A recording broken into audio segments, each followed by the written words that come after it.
অল্প বয়সের এই যুবককে আল্লাহ এত মর্যাদা দিয়েছেন যেটা বাংলাদেশের ইতিহাসে এইরকম অল্প সময়ে এত মানুষের দোয়া কারো ভাগ্যে এত বেশি হয় নাই। কোন আল্লাহু আকবার।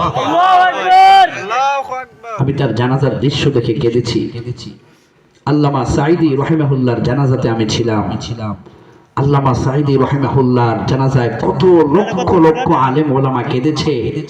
ঠিক ওসমান হাদির জানাজায় লক্ষ লক্ষ আলেম ওলামা ঈমানদার নামাজি জান্নাতি মানুষেরা কেঁদেছে। আল্লাহু আকবার।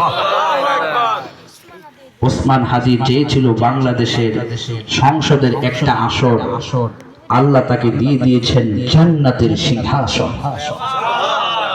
জান্নাতের সিংহাসন। সে চেয়েছিল একটি সংসদের আসনের নেতৃত্ব দিবে।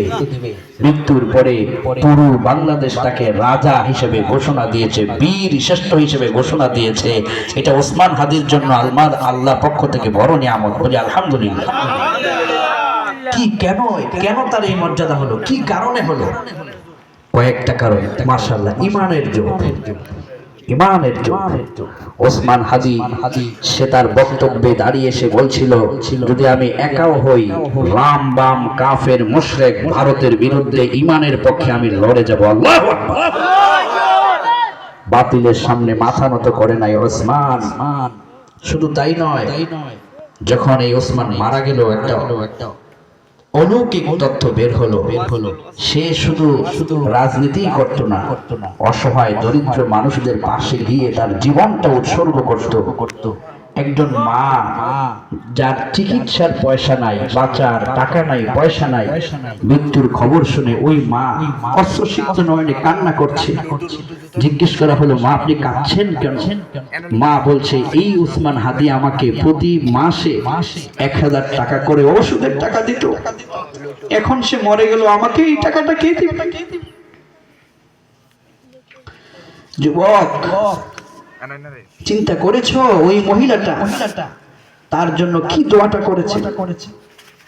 ওসমান হাদির জানাজায় শায়েখ আহমদুল্লাহর মতো বিজ্ঞ আলেমরা উপস্থিত হয়ে গেছে।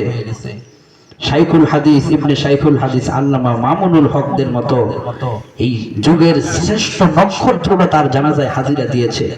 যেই আলেমদেরকে এক মজলিসে দাওয়াত দিয়ে পাওয়াও সম্ভব না, সেই সমস্ত তারকাতুল্য যুগের শ্রেষ্ঠ আলেমরা ওসমান হাদির জানাজায় বিনা দাওয়াতে তার জন্য দোয়া করেছে। এর চাইতে বড় পাওয়া আর কি হতে পারে? কি হতে পারে? শুধু তাই নয়, তার স্ত্রীর একটা উদাহরণ আমাকে